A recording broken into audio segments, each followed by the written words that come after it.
Hey everyone, and welcome to Cooking Companion TV. I'm Jenna Edwards, and this is a recipe demo of classic Southern caramel cake from an old Southern living cookbook. Give this video a thumbs up if you like it. This is real caramel being poured over a vanilla cake, so the batter is not your regular white or vanilla mixture. It is super thick, so it can physically stand up to the caramel. If you want to skip forward to the caramel directions, I've indicated those timestamps in the video description below. This is a caramel frosting that gets crisp on the outside and creamy next to the cake. It's not chewy or sticky, and it makes a clean slice. It's very satisfying. This is the real caramel cake, and don't any of you forget it. For the cake batter, let's smooth our 8 ounces of sour cream and stir in 1/4 cup of milk. I'm using powdered milk, so I'm stirring in 1/4 cup of water into the sour cream. The powdered milk is in the scoop to the right, and that will get stirred into the dry ingredients. That's how you use powdered milk when you're baking. The dry ingredients are 2 3/4 cup of all-purpose flour, 2 teaspoons of baking powder, and 1/2 teaspoon of salt. We'll stir them together just to combine. We need 1 cup of softened butter, which means you'll need to set it out a few hours before you're ready to bake. Properly softened butter will hold a finger indentation while also maintaining its stick or slab shape.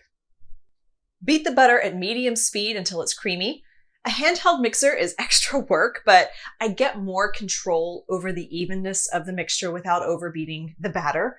We've got 2 cups of granulated sugar ready to gradually add in while beating it into the butter after it's been properly creamed. One at a time, we'll mix in 4 eggs. So add an egg and beat it in well. Add the next egg and beat it until it's incorporated. The beating stages will take more time the more ingredients you add, so be prepared for that. Now we alternate adding in the flour and sour cream mixture, one at a time, and blending them into the cream mixture on low speed.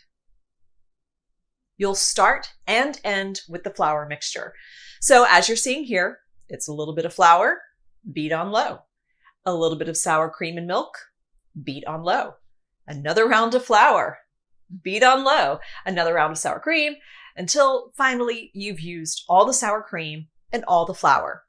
Stir in 1 teaspoon of vanilla extract and an optional 1 teaspoon of rum extract. Gently stir in these last 2 ingredients just to blend them into the batter. We aren't looking to work the batter or develop the gluten. By stirring or beating ingredients just until they're combined, you're avoiding overbeating the batter, which develops the gluten and creates a chewier cake. We need to have 2 9-inch cake pans, buttered and floured. If you want your cakes to come out of the pans with a clean, even surface, diligently and generously butter and flour your pans. That is the secret. And scoop in that thick, unmoving batter.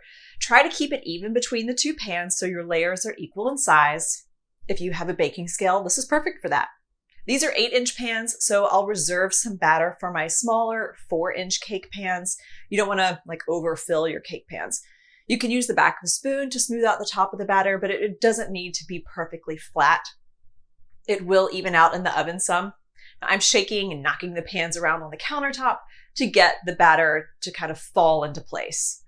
And we'll bake at 350 degrees or 175 Celsius for 35 minutes or until a wooden pick comes out clean when inserted into the center.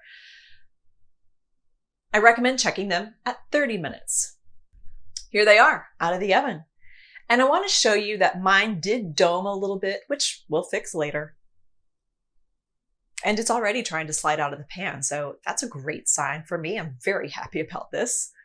And let them cool in the pan for 10 minutes or until you can touch the pan with your bare hands. Then flip the cakes out of the pans and let them cool completely, and I mean completely, even overnight. If the cake is warm when you ice it with the caramel, it could loosen the caramel so much that it runs off the cake completely, or even worse, it absorbs into the cake.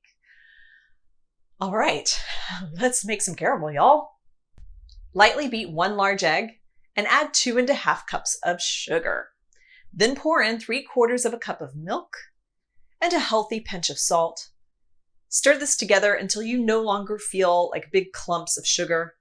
And then stir in 1/2 cup of butter cut up into chunks. The goal is not to stir this into a homogeneous mixture, it's just to combine it.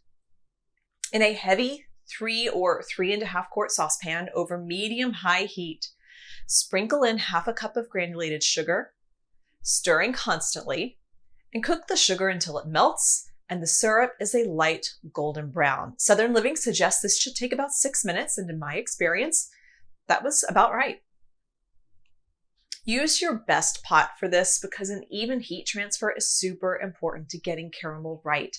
Professional candy makers use copper pots because of their sensitivity to heat or lack thereof, or lack of heat. We'll heat the caramel to a certain temperature and we'll need a controlled cool down. So a pot that responds to being on heat and off heat is integral to predictable caramel. With the pot off the heat, we'll stir in the sugar and butter mixture. You're combining something hot with something cold, so expect the sugar syrup we just caramelized to seize up and get hard. It's gonna look like candy floating in like a milk and butter soup. But we're quickly adding the pot back to the heat where it will all melt together. It looks like I've got chunks of hard candy in there, but it's really not a problem. We'll cook this over medium heat for 18 to 24 minutes until a candy thermometer reads 235 degrees or 113 Celsius. I've seen other recipes that say 238. It will bubble up, which made me nervous. I was nervous this whole time. So I bumped the heat down a little once it got going, but overall, the timing by Southern Living was pretty accurate for when my thermometer finally read 235. I kept stirring mine to make sure no sugar was settling into the corners of the pot. And I wanted to keep checking on the color. Also, I was just nervous and I needed something to do. You're not going to harm the caramel in this scenario by stirring it often. Sometimes you want to leave it there and not touch it, but not in this scenario. After about 20 minutes, my caramel was done. In the meantime, I cut off the domes of my cake so I'd have flat layers to work with. It's called leveling your cake. Using a serrated knife and some weird leaning squatting combination to make sure I could see what I was doing, I got a pretty clean cut. It worked best for me to leave the knife in one place and then just pivot and turn the cake so I was cutting the edges evenly with the middle. This is at about 220 degrees here, so I'll let it keep going while I even out my other layer. And I prep my cakes and serving platter for icing. As soon as the caramel cools, we have to ice immediately, so set up now.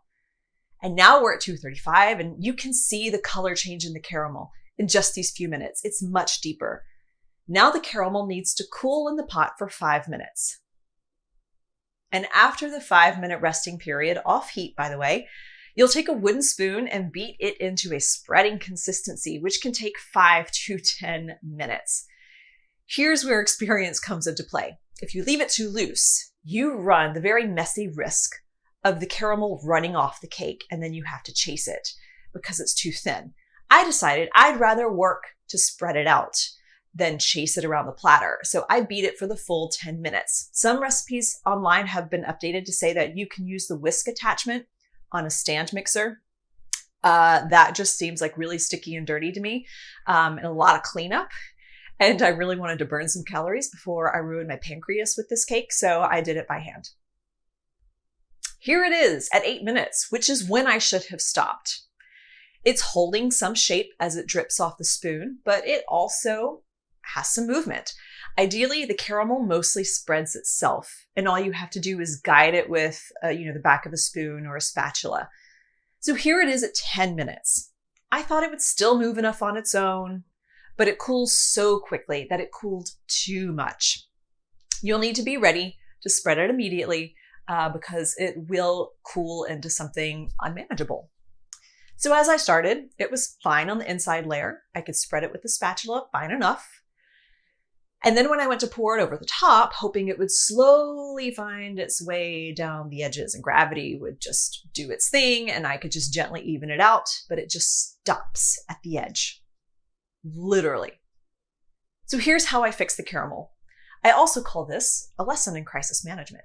It's easy to freak out and think you've ruined the cake and you just have this glob of caramel sitting there. But however, all you need to do is soften the caramel and we can shape it into however we need.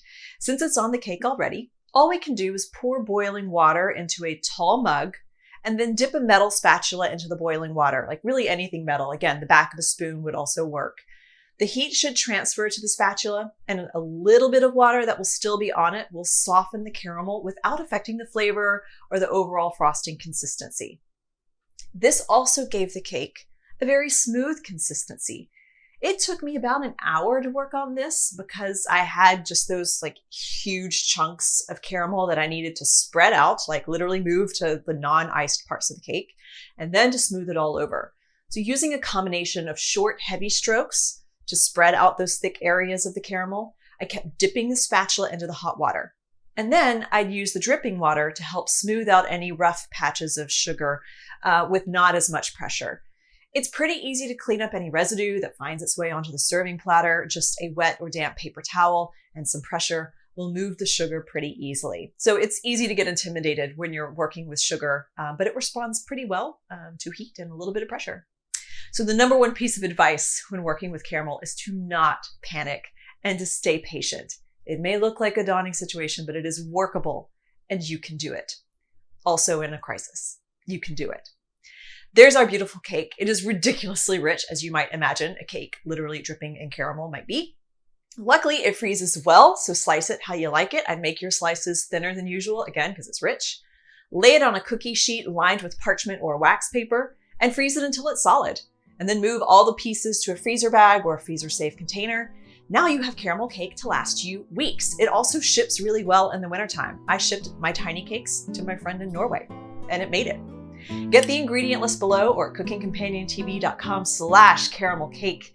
Give this video a thumbs up if you like it and subscribe to this channel for more demos just like this. I'm Jenna Edwards and thanks for watching.